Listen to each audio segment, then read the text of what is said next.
Hej og velkommen til Julie og Claras matematikaflevering. Vi skal fortælle lidt om potensudviklingen, eller som det også bliver kaldt potensvæksten. Den generelle forskrift på potensudviklingen hedder Y er lig med B gange x i a'ene. Det består af en potens, som er x i a'ene, en fast eksponent, som er a, og et variabelt grundtal, som er x. Derudover er der også en koefficient, det er b, som er den, man ganger med.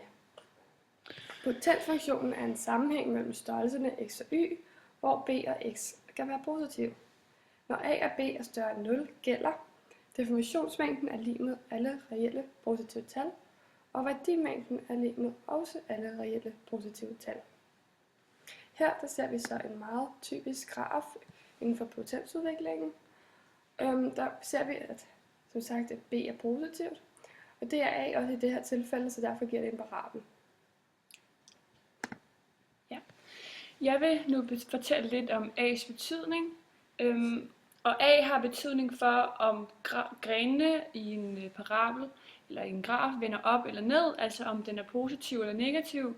Og samtidig fortæller A også om grafen er om den spredte.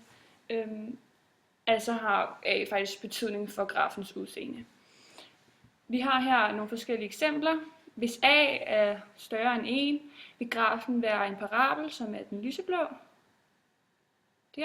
Der kan vi se, at vores A er 4, og derfor er større end 1. Hvis A er mindre end 0, vil grafen være en hyperbel, som er den mørkeblå. Og her kan vi se, at vores A er minus 12, hvilket er mindre end 0. Hvis A er større end 0, men mindre end 1, vil grafen være en spejling af en parabel, det er den pinke.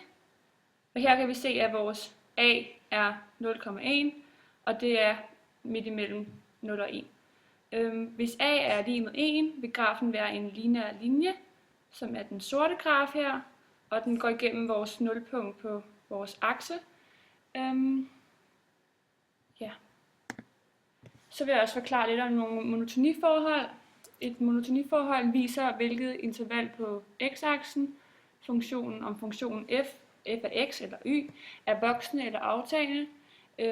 Eksemplet her har vi en graf, hvor vi kan se, at vores røde linje her, den er voksende, mens vores blå linje den også er voksende, og vores grønne linje den er aftagende. Vi kan se, at de alle sammen har det samme b, altså den samme skæring, mens at de har vidt forskellige a, hvilket også gør, om de er voksne eller aftagende. Her kan vi så se, at når a er større end 1, er den monoton voksne. Når a er mindre end 0, er den monoton aftagende. Når a er større end 0 og mindre end 1, er den monoton voksne. B's betydning. Tallet b er også med til at bestemme, hvordan grafen ser ud. På billedet er b den værdi, der er på y-aksen, når x er 1.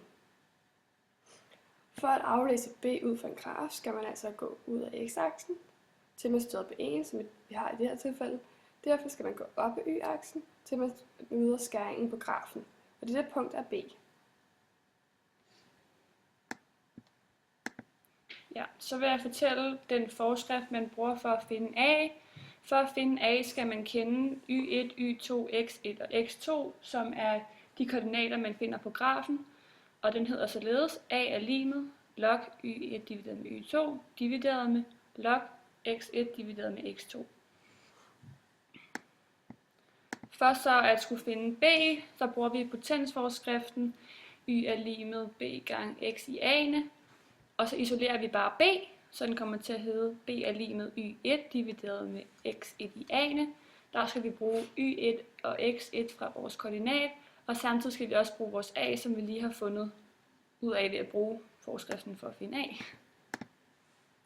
Definitionen på en potensudvikling er, når x-værdien stiger med en fast værdi, så stiger y-værdien også med en fast værdi. Det vil altså sige, at en relativ ændring på x giver en relativ ændring på y. Altså, hvis vi lægger p% til x, vil det medføre en ændring på r% på y. Dette er også kaldet en procent-procent vækst. X skal altså stige med et tal, før y stiger med en bestemt procent. Vi viser et eksempel på, at når x stiger med et bestemt tal, så stiger y også med det her bestemte procent. Vi har funktionen y er lig med 5 gange x i 4.